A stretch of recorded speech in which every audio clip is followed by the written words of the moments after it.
We're taking charge on Performance TV, Turbocharge, with a trip to Precision Turbo.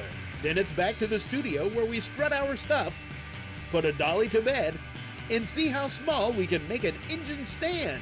Wait, what?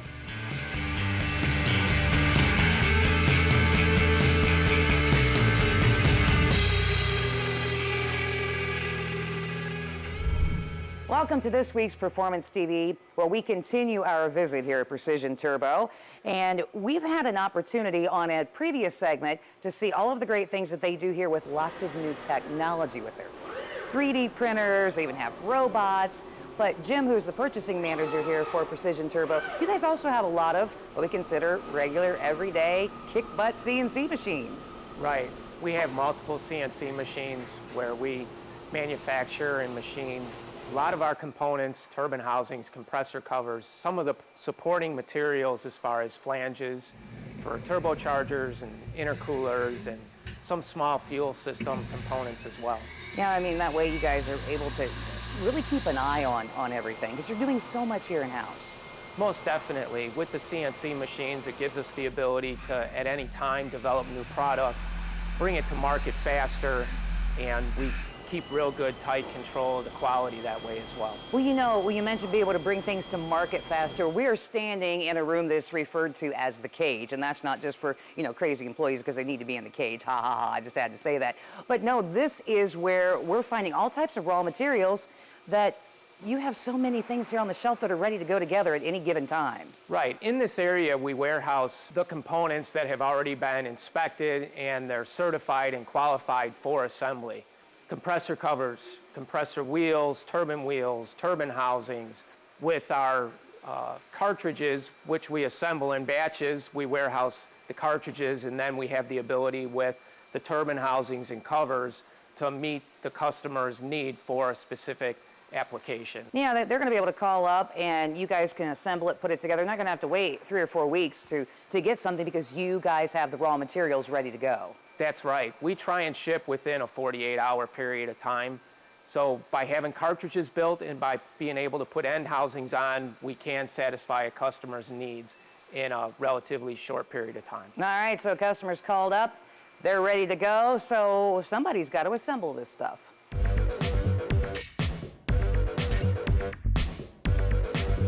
Well, we stepped on the other side of the cage, and that is where they do all of their assembly here at Precision Turbo. And Roger, it looks like we have lots of different individual stations for assembly. Yes, every turbocharger that leaves the building here goes through these stations, whether it's remanufactured, a customer repair, or a brand new unit for order. So it looks like the parts are coming out of the cage, and they start off. What would be the first thing we would see? The first thing we would see is the cartridge assembly gets put together here in the first station. From there, it would go into our VSR balancer where the cartridge assembly gets balanced as a finished assembly. Then the next stage would be the end housings where it would be matched up with the correct exhaust housing and compressor housing.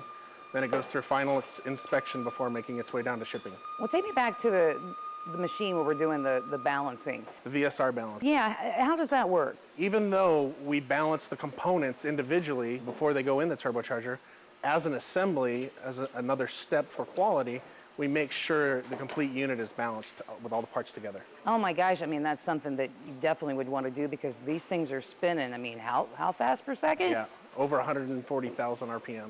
Yeah, I mean, there's no room for any warbling, anything being out of balance whatsoever. And, you know, there's something else that I liked what you said.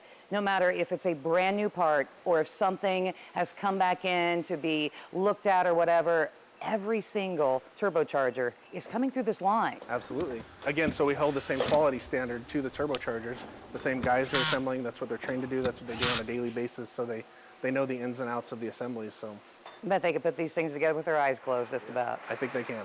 So you guys not only are building all the turbos here in-house, but you also have your own wastegates. We do. We design, manufacture, and assemble all of our own wastegates in-house. Now, so let's say I want to be able to make some adjustments. Can I do that? Yeah, absolutely. We include extra springs with the wastegates for the different conditions the customer might be using them in. We also make multiple size wastegates for different applications and horsepower ranges. So something like this would be controlled with what? CO2? You control it with CO2 to let the extra exhaust gas out of the header system to control the speed of the turbocharger.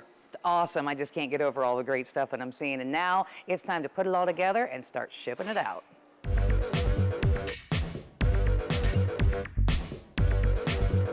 Well, now we have everything all assembled, and Joe, it's time for packaging and shipping, and you guys are shipping all over the world. We do. We ship to well over 200 countries throughout the world. We've got record holders and champions in each of those countries. So one of the cool things is after products go through our final assembly, they come down here into the shipping and packaging area. There's two different ways they can go. They can either go to final packaging, or they can go to the back side of the cage there, where they'll receive any extra components that they may have ordered, whether it be fuel injection systems, fuel injectors, any other fuel system components. We are a major supplier to a lot of people, and we also carry a lot of different product lines from major manufacturers. Oh yeah, going back there in the cage waiting for the rest of the ingredients for the recipe, as you guys like to say here at Precision Turbo. Well, that's all we have time for here for this moment. We'll have more Performance TV right after this. We'll check out what we have back at the shop.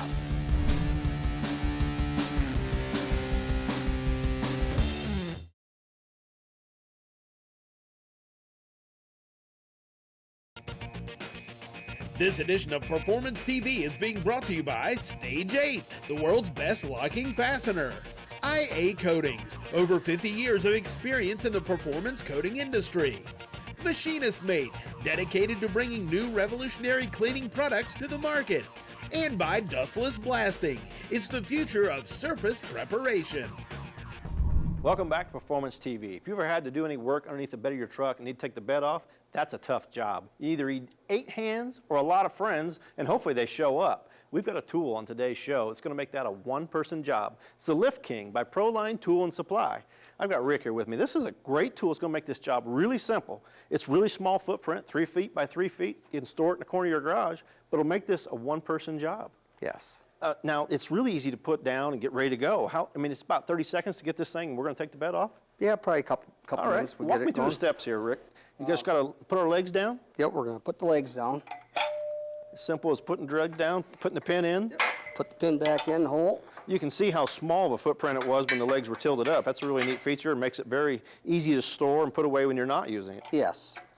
Now, we're going to crank this thing up, and it's going to be able to lift. How much capacity, weight capacity, can this thing actually lift? Well, we're looking around 450 pounds. Yeah, a bit of a truck, 450 pounds or so. Yes. Now, once we've got that done, simple as cranking Crank it this up. Slide your T-bar out. Let it slide down the legs. Simply come up here and grab the T-bar, slip it in place, extend your arms out. Now, that's going to be the part that's going to lift up the front of the bed, right? Yes. Boy, it is pretty simple. This is a one-man operation. I can stand here and watch Hold it. the pin, put the D-bar down. This is where the hinge mounts go. Now, that's going to mount off the pins for the tailgate, right? Correct.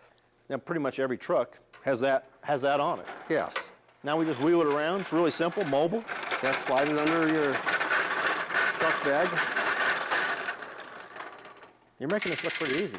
Oh, it is very easy. Because if you ever try to lift one of these, you need a lot of people to help you. Yes. Oh, well, I like that. Just slides right over that pin.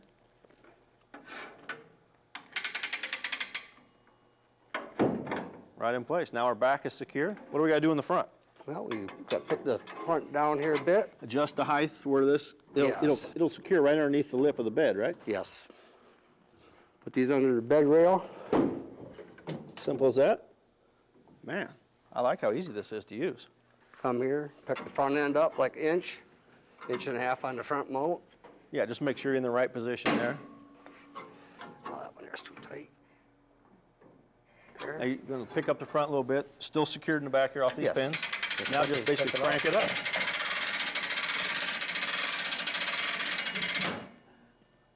Now we've already took the bolts out, disassembled the gas filler, right? Made sure everything was clear. All the wiring. All the wiring's disconnected. Head up, slide it back. Just pull it straight back. We got Let me grab that gas filler cap for you. All right. Now that's a whole lot easier to pull off than a bunch of guys trying to lift it and pick it up. Now you make a lot of different accessories for this as well. Yes, we do. Well, Rick, once we've got it off the vehicle, you've got a great accessory to stabilize this. It's stabilizer support, right? Yes, it is. It's pretty simple to install. Just slide it in there and put your support in there. Once you have that in and installed, then you can lower the bed down on it. Correct. It's going to get rid of all the flex of bouncing around. It's all this bouncing. Right, we're going to lower it down on that. It'll be solid. You can move it anywhere around the shop. Correct. We've got the bed off, and now we set it on the bed dolly. But Rick, one of the accessories I really like is the tilt boom. Now this allows us to tilt the bed up after we have it off, right? Yes, correct. It's super easy to put on afterwards, too. Yep, set the tilt boom up there. Put the one pin in place, and the tilt boom's on. Then you start cranking. It allows you to tilt the bed up. You can work on it underneath. You don't have to crawl around on the floor. You can actually work on the bottom of the bed if you have to. You can't do it on the truck because you got to have the clearance for the truck to be able to move it, right? Correct, yeah. I mean, this is pretty neat. And it's a simple add-on. Simple as that. This thing has so many different options of it. That's what I love about it. You got the dolly for the bed. You've got the tilt boom. You've got the support. You can do so many things with one machine and one person. One man, yes, correct. You made this job pretty simple. Well, thank you. Yeah, I mean, it's work smarter, not harder. There you go. Because your buddies will never show up. If you don't have a lift king, you're in trouble, right? That's the way it works. I'm telling you what, this is so easy. If you ever get in here and work on the fuel pump, because a lot of times they're installing the top of the fuel tank, Lift King will make that job so easy. Correct.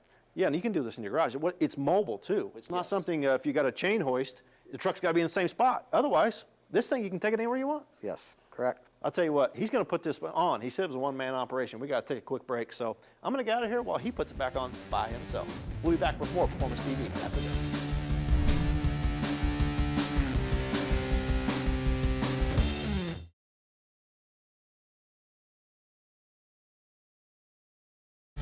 Performance TV, coming to you from Borla Commerce Park.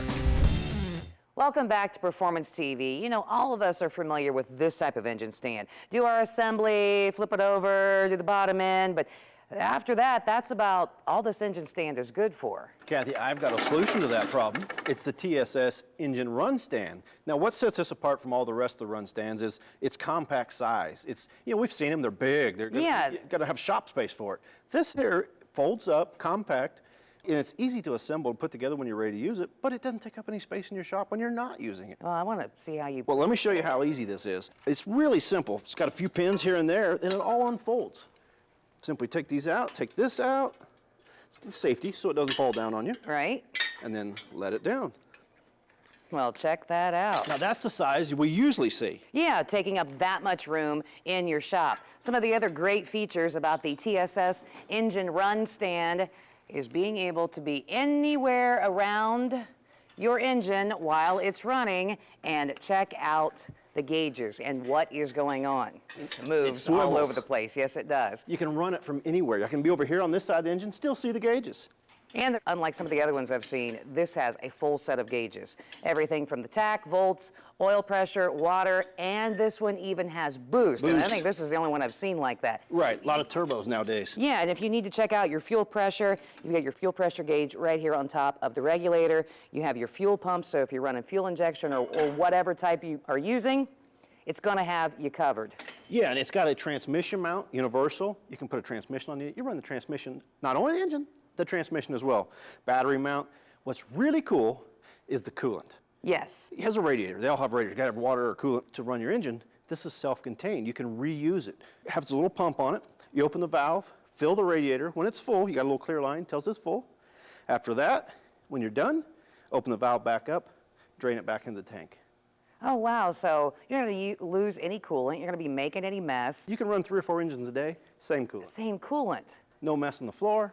So you've got your fuel cell on one side, you got a split cell, your coolant on the other. It all stays with the system. Move it all around wherever you need. You know, something else I was noticing about the radiator. This thing's got 4 fans on it. Yeah, it does. It's going to cool good. Look at this. That's what I love. I know. Okay, I'm going to run this. I'm going to do this. Okay, yeah, that's cool there. Got to run all right, that all let me go around around the other side. I want to check it out over here. Yeah, look at that. Oh, now I can see it.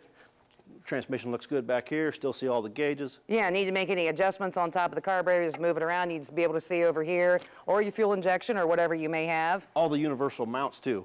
This thing slides back and forth. These go up and down. You can put different kinds of engines. It's not just a small block or a big block. It's all different brands. This thing's kind of got it all covered. You know what, Tommy, and something else I was thinking about with the gauges, these aren't mechanical. So with that said, you're not going to have any lines running anywhere. You're not going to have any mess from that. Man, they've really thought of everything. Right, it comes with all the accessories to hook up electronic gauges. It's no mess. It's small, doesn't take up a lot of space. It's universal. It can run all kinds of engines.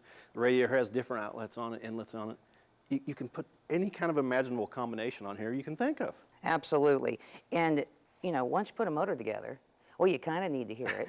You kind of want to, you know, see if I you want to need hear it run, yeah. Yeah, I want to hear it run. You know, and from here, you're going to be able to see, you know, do you have anything leaking anywhere? Different kinds of exhaust. Sure, you can try out a bunch of different stuff, all having it here without sticking it down in the car where it's much harder to get to. This way, you can solve a lot of problems. Right. When you're done, fold it up and roll it and put it in the corner. That's right, and I think this thing is absolutely awesome. Check out the website to find out more, and we'll have more for you just minutes away here on Performance TV. This thing is really cool. Yeah, I like it.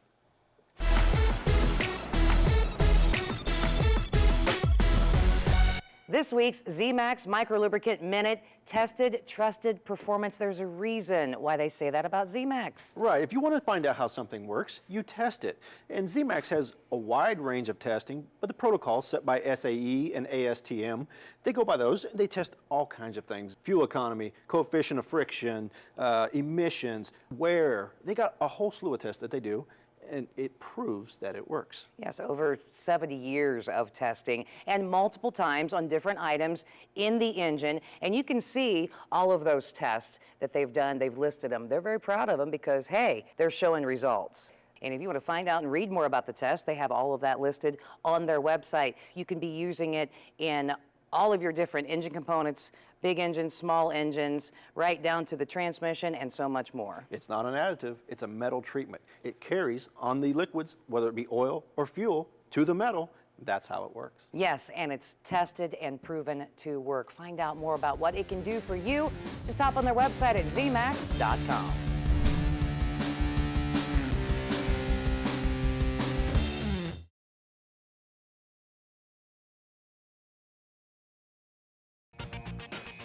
This edition of Performance TV is being brought to you by Borla, the world's most winning exhaust.